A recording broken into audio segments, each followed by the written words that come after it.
रूस और यूक्रेन के बीच पिछले 300 से ज्यादा दिनों से जंग जारी है। दोनों देशों के हजारों सैनिकों की अब तक मौत हो चुकी है। बूचा से भी एक यूक्रेनी सैनिक के अंतिम संस्कार की तस्वीर आई, जिसकी मौत डोनेट्स में रूसी सैनिकों से जंग के दौरान हुई थी। यूक्रेन सेना ने पूरे राजकीय सम्मान के साथ अपने बहादुर जवान को अंतिम विदाई दी।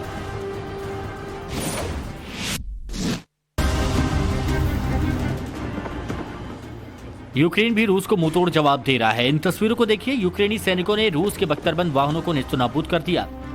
एक के बाद एक कई गोले दागे। बता दें कि रूसी सैनिक बख्तरबंद वाहनों में हथियार ले जा रहे थे, तभी यूक्रेनी सैनिकों की नजर उन वाहनों पर पड़ी, जिसके बाद यूक्रेनी सैनिकों ने गोले बरसाने शुरू कर दिए और रूस के बख्तरबंद वाहनों को ध्वस्त कर दिया।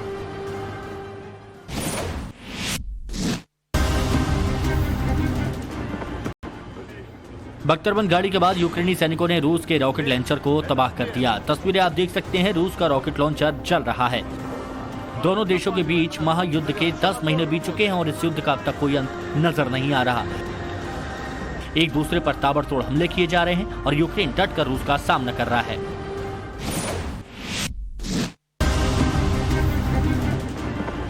यूक्रेन में लगातार जारी जंग के बीच रूस के राष्ट्रपति पुतिन ने मिलिट्री फैक्ट्री का दौरा किया, जहां पर रूस की सुरक्षा के लिए एयर डिफेंस और एंटी टैंक सिस्टम बनाए जाते हैं।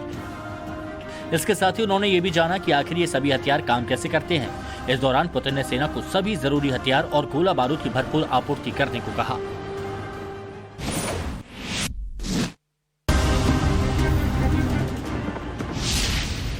ये तस्वीर यूक्रेन की है, जहां रिफ्यूजी शेल्टर में भयंकर आग लगी। हादसे में 13 लोगों की मौत हो गई। बताया जा रहा है कि घर के पास लगा बॉयलर गर्म हो गया। इसके बाद उसमें आग लगी और देखते ही देखते आग ने विकराल रूप ले लिया।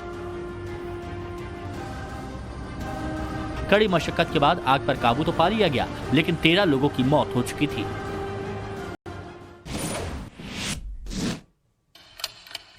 मोरक्को से लेकर चिली शहर तक आग ने तांडव मचा रखा है, तो वहीं अमेरिका में जल प्रलय से तबाही मची है। 2 मिनट में देखिए पूरी दुनिया की खबर। चिली के विना डेल मार शहर में आग लगने से 200 से ज्यादा घर जलकर खाक हो गए। इस भयंकर आग हादसे में अब तक 2 लोगों की मौत भी हो चुकी, जबकि 30 लोग गंभीर रूप से घायल हैं। जानकारी के मुताबिक जंगल के अंदर लगी आग इतनी तेजी से फैली कि उसने शहर में भी फैलना शुरू कर दिया और देखते ही देखते 200 से ज्यादा घरों को जलाकर खाक कर दिया। अमेरिका में जहां एक तरफ भारी बर्फबारी लोगों के लिए मुसीबत बनी हुई है, तो वहीं न्यूयॉर्क सिटी के लॉन्ग आइलैंड में समंदर का स्तर बढ़ने से बाढ़ के हालात पैदा हो गए हैं। सड़कों पर कई फीट तक पानी भर गया है। सड़कों पर खड़ी गाड़ियां जलमग्न हो चुकी हैं। लोगों के घरों में भी पानी घुस चुका है, जिसके बाद स्थानीय इमरजेंसी डिपार्टमेंट ने जनता की मदद के लिए रेस्क्यू टीम को भेजा, जो कि शहर में चक्कर लगाकर लोगों की मदद कर रही है।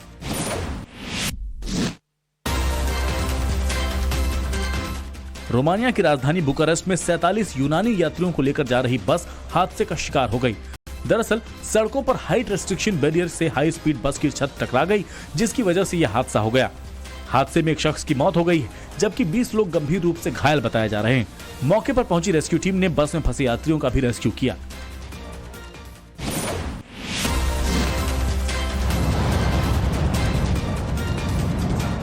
नॉर्थ कोरिया ने एक बार फिर बैलिस्टिक मिसाइलों का परीक्षण किया। उत्तर कोरिया ने 2 मिसाइलों का सफल परीक्षण करने का दावा किया।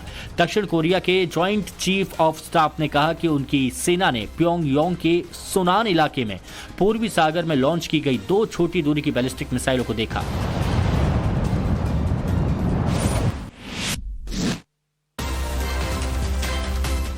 फ्रांस की राजधानी पेरिस के कुर्द सेंटर के पास गोलीबारी की वजह से नाराज लोगों ने जमकर विरोध प्रदर्शन किया। अंधाधुंध फायरिंग के बाद हिंसा भड़क गई। इस बीच बेकाबू भीड़ को काबू करने के लिए पुलिस ने आंसू गैस के गोले छोड़ दिए। बता दें कि पेरिस में हुई फायरिंग में 3 लोगों की मौत हो गई थी। फिलहाल पुलिस ने संदिग्ध हमलावर को गिरफ्तार कर लिया। ये जानकारी वहां के पुलिस अधिकारियों ने दी है। चीन में कोरोना का कहर है। अस्पताल के बाहर लाशों का अंबार लगा है। चारों तरफ हाहाकार मचा है। हाहाकारी तस्वीरों को देखकर भारत सरकार अलर्ट मोड पर है। लेकिन ताजा हालात क्या है, रिपोर्ट के जरिए देखिए।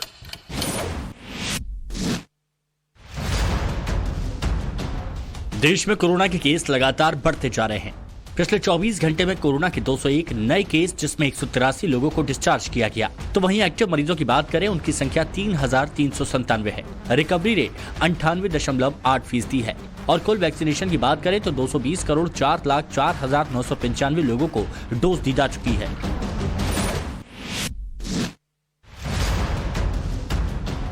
कई देश कोरोना की चपेट में है, जिसे लेकर सरकार एक्शन में है। एयरपोर्ट पर टेस्टिंग शुरू हो चुकी है। दूसरे देशों से आने वाले यात्रियों पर विशेष नजर रखी जा रही है। लेकिन सरकार की चुनौती क्रिसमस और न्यू ईयर सेलिब्रेशन को लेकर है, क्योंकि इस दौरान लोगों की आवाजाही बढ़ेगी। देश विदेश से आने जाने वालों की संख्या में काफी ज्यादा इजाफा होगा और यही संक्रमण की सबसे बड़ी वजह बन सकती है।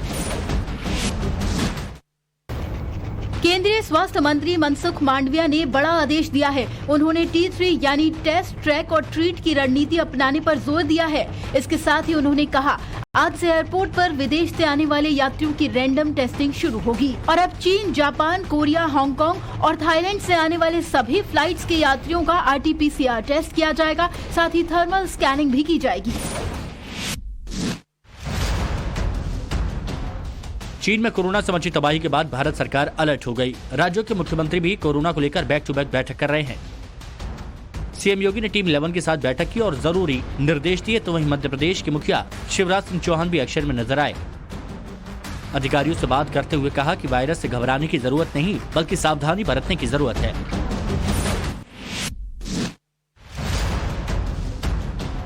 चीन में कोरोना का ऐसा विस्फोट हुआ कि हालात बेकाबू हो गए।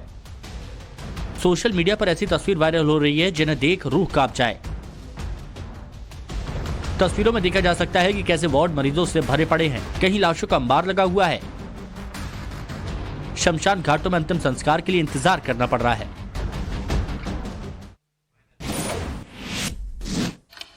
राजस्थान में सीनियर टीचर्स का पेपर लीक हो गया। कैसे हुआ आपको बताएंगे, लेकिन सबसे पहले आपको दिखाते हैं श्री कृष्ण जन्मभूमि और शाही ईदगाह विवाद पर जिला कोर्ट ने क्या बड़ा आदेश दिया। जम्मू कश्मीर में सुरक्षा बलों को बड़ी सफलता हाथ लगी। घाटी में कार्रवाई करते हुए सुरक्षा बलों ने हथियारों का बड़ा जखीरा बरामद किया, जिसमें 8 AK-47 राइफल, 12 पिस्तौल, 9 Chinese grenade, 5 Pakistani grenade, AK-47 magazine और 81 पाकिस्तानी बलून बरामद किए गए। इस बरामदगी में लश्कर तैयबा के आतंकी मॉड्यूल से हथियार मिले हैं।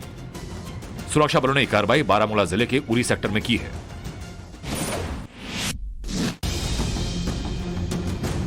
मथुरा के श्रीकृष्ण जन्मभूमि और शाही ईदगाह विवाद में जिला कोर्ट ने बड़ा आदेश दिया। यहां भी वाराणसी के ज्ञानवापी परिसर की तरह मस्जिद का सर्वे होगा। सीनियर डिवीजन की कोर्ट ने हिंदू सेना की याचिका पर आदेश दिया। रिपोर्ट 20 जनवरी को कोर्ट में पेश की जाएगी। सर्वे 2 जनवरी से होगा। अदालत ने यह आदेश हिंदू सेना के अध्यक्ष विष्णु गुप्ता द्वारा दायर किए गए मुकदमे पर सुनवाई करते हुए दिया। दिल्ली के लाल किला मैदान में जब भारत जोड़ो यात्रा पहुंची तो राहुल गांधी के साथ साथ मंच पर जाने माने नेता और अभिनेता कमल हासन भी दिखे। राहुल गांधी ने लोगों को संबोधित करते हुए बीजेपी पर जमकर निशाना साधा। हिंदुस्तान जानता है भाई और बहनों, ये नरेंद्र मोदी जी की सरकार नहीं है, ये अंबानी अदानी की सरकार है। कमल हासन ने क्या कहा, आपको ये भी सुनवाते हैं। भारत तोड़ने की मदद मत करो, जोड़ने की मदद करो। राजस्थान RPSC 2022 पेपर लीक मामले में हिरासत में लिए गए आरोपियों की संख्या 50 हो गई है। 42 को एक बस से हिरासत में लिया गया, जबकि बाकी 8 को उदयपुर जिले के सुखेर पुलिस स्टेशन के पास से हिरासत में लिया गया। पकड़े गए आरोपियों में 8 महिलाएं शामिल हैं। पुलिस की जांच में पेपर लीक का मास्टरमाइंड सुरेश बिश्नोई जालौर के सरकारी स्कूल के वाइस प्रिंसिपल का नाम सामने आया। आज एग्जाम होना था, लेकिन पेपर लीक की वजह से एग्जाम शुरू होने से पहले ही परीक्षा रद्द कर दी गई। उत्तर प्रदेश में दंगाइयों पर कार्रवाई करते हुए कोर्ट ने CAA प्रोटेस्ट के दौरान हुई हिंसा के 86 दोषियों से लाखों की वसूली के आदेश दिए। 46 अभियुक्तों से 4,27,439 रुपए की वसूली की जाएगी। दिसंबर 2019 में अमरोहा में CAA को लेकर जमकर प्रदर्शन हुए थे। इस दौरान लाखों की संपत्ति को सुहा किया गया। दोनों पक्षों की सुनवाई के बाद कोर्ट ने 86 लोगों को आरोपी मानते हुए वसूली के आदेश दिए।